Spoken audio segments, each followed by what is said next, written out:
evening once again. M.M Out here, over there, everywhere, all over the place. In this case, right here, with the Apostle in Royce Canterbury. Yes, sir. And as you know, contested the last 2 general elections. And God's willing, he shall be there the very next time. Which might be sooner than you think. Good day, sir. How you doing? I'm doing great. Let me say a great happy birthday to you. Well, thank you very much. And wish you many more with God's blessings. I appreciate it. And I should take this opportunity to thank the over 500 people who wished me happy birthday, which is on the 2nd of October. And as of yesterday, they were still, and today, they were still coming in.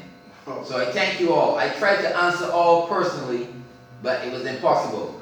So those of you who did not answer personally, I'm actually answering you now. Wow. Thank you very much. Well appreciated. Awesome. Awesome. Yes. Awesome. Apostle. Yes, sir. Last week, that hole that we spoke about, you know, I told you that if it's spoken about on M.M Out There, they were going to fill it. Well, yeah, they filled the hole. Okay. Right? Yeah, they filled the hole. Awesome. But you know, I give praises and I also take it away. They filled the hole with what? With mud. Okay. So they filled the hole with mud, and as of this evening, the mud has sunk, so it's back into another hole which is larger than the one before, more dangerous than the one before, because vehicles now are avoiding the larger hole, and are actually now, you have 2 vehicles traveling where the vehicle that's going north, the vehicle that's coming south is in that lane as well. Okay. So it's only a matter of time before there's a serious accident over there and someone loses their lives. So you see, M.M Out There is very fair. So I give you credit for filling the hole. But you haven't really done anything. Because they filled it with mud and that mud has caked in and now there's a more dangerous hole. Wow. Especially when it's raining. Wow. So I know you're watching me and I know that you're going to fix that hole with asphalt. Like the one around the corner where the water was working, the same way that was covered with asphalt this week, why couldn't they cover that one at the same time? It's ridiculous. It doesn't make any sense. Well, so again, you know, that situation where we seem here in Barbados to wait until something tragic happens before we actually do anything about, you know, making things better. It would seem so. Now, Apostle, I'd like to shout out now, M.M Out There is watched by all categories of people. M.M Out There is watched by what you call the guys on the block. I don't categorize them as guys on the block. I categorize them as groups of young people. But you call them guys on the block. So I'll call them guys on the block so that you know what I'm talking about. So I am watched by the guys on the block. So I'm going to say hi to 4 distinct authoritative guys from the block. I'm going to say hi to Naz from St. Lucie. I'm going to say hi to Aicher from St. Peter. I'm going to say hi to Big C from Christ Church. I'm going to say hi to Parish from St. Joseph. Okay. Those are all guys from what we call blocks who are very authoritative. They run the block. Okay. All right. Okay? And the block is not a place that most people think it is. Lots of sensible and intellectual people can be found in the block. And they're not doing anything different than what you might be doing in your house privately or what you might be doing with your high society friends. They're doing the same thing. Always remember that. So don't talk down on them.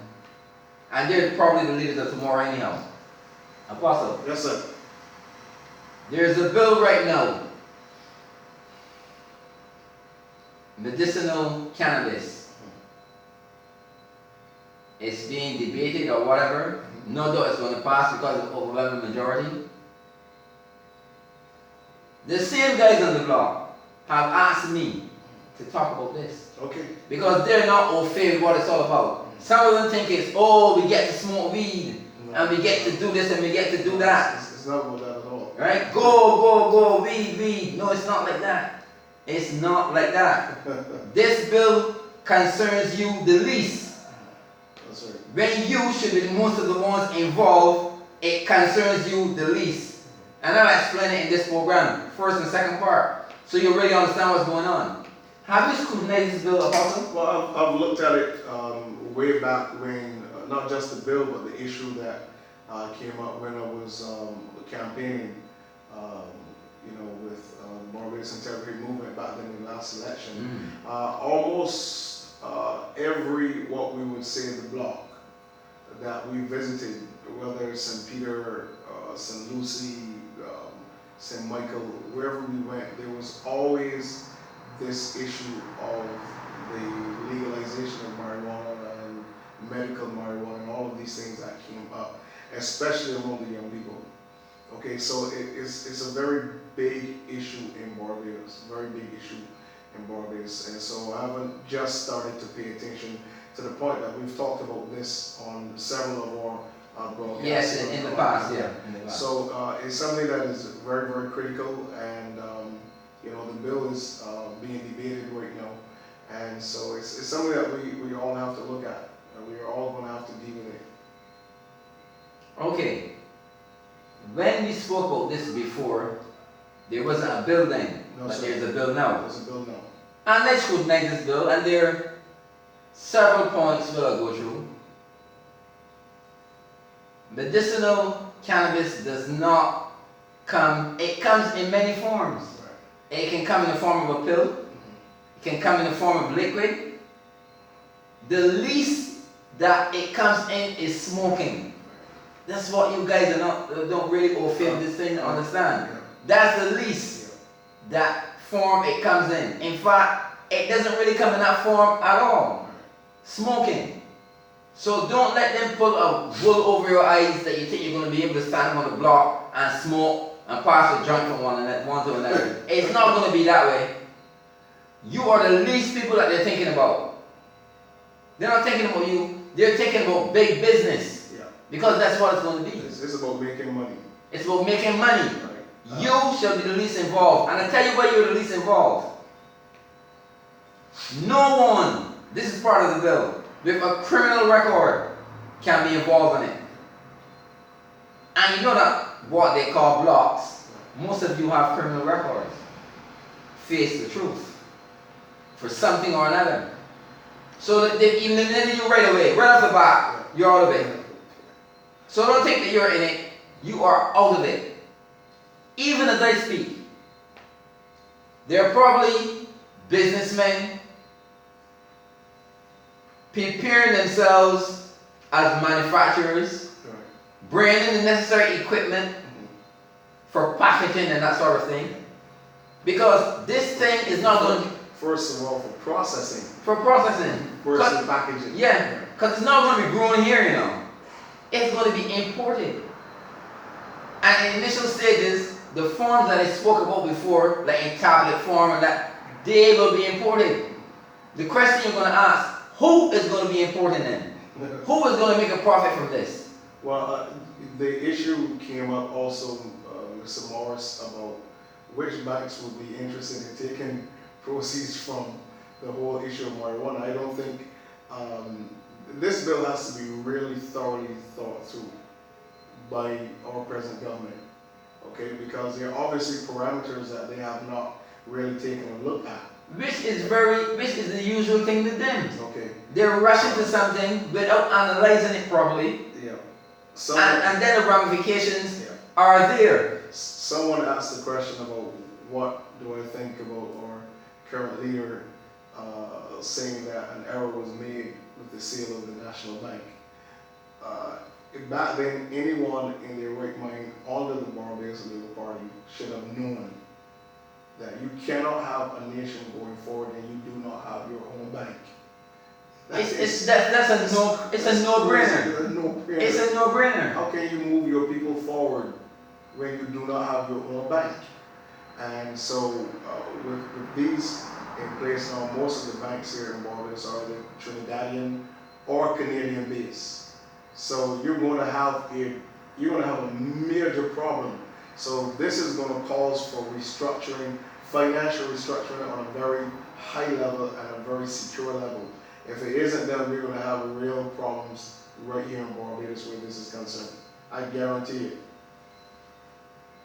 Again, I reiterate to you guys on what you call blocks. There is no smoking and passing around. As I said, you are the least people that they're thinking about in this thing. And I repeat, no one with a criminal record will be involved in this thing. So that eliminates you. That was why that's part of the bill, to keep you guys out.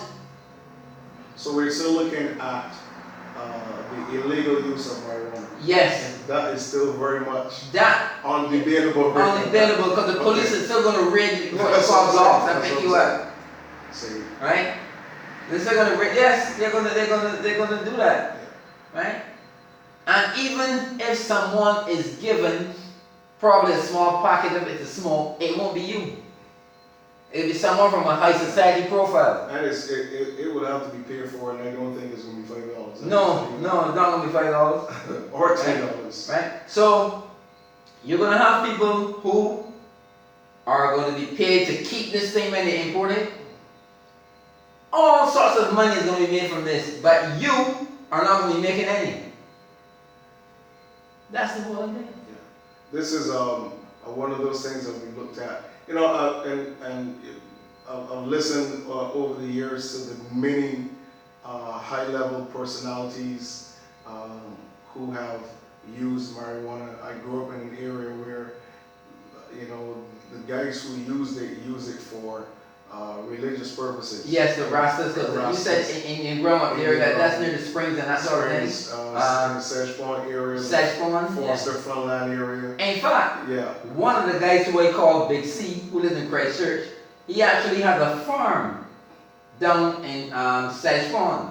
Okay. Right? Because when I was Minister of Agriculture, I actually got that straightened up for him, like his license and so on. Well, but Big C, you're not going to love to grow anything down there, so don't get that in your thing. I remember a number of years back when I was a little boy, my dad and I, we raised sheep, so we were, cutting grass, and so my dad said we were going to cross over to the other side, so we went through one of the sugar canes there, the cane fields there in Sedgemoor, and we got to a patch where this particular plant, and I remember I was a little boy, and I saw these, back in the day, you didn't have plant pots, you have these little black bags. Yeah.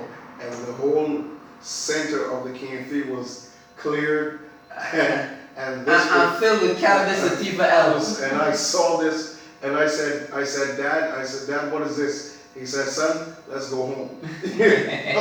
And it's only afterwards that, I found out really what it was. My dad didn't want us to be there, and then whoever was coming there. Yeah, it belonged to, yeah. And found us there to create a problem. And the thing is, Sedgemoor, and I can tell you this, is a very fertile area for growing. You better talk. Very fertile area. And as I said, Big C, although you own that land, you're not going to be able to grow anything up there of that ilk. So all of those areas I know quite well.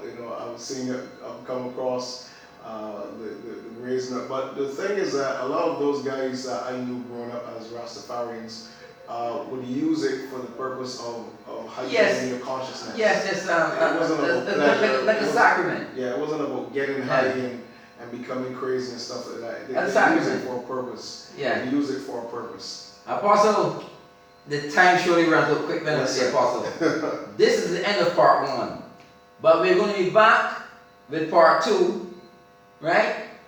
And the same conversation, which is very interesting at this point. So, Apostle, yes, this sir. is M.M Out There saying, time to end part 1, and we'll be back very shortly with part 2. Let's make our exit, sir. Okay.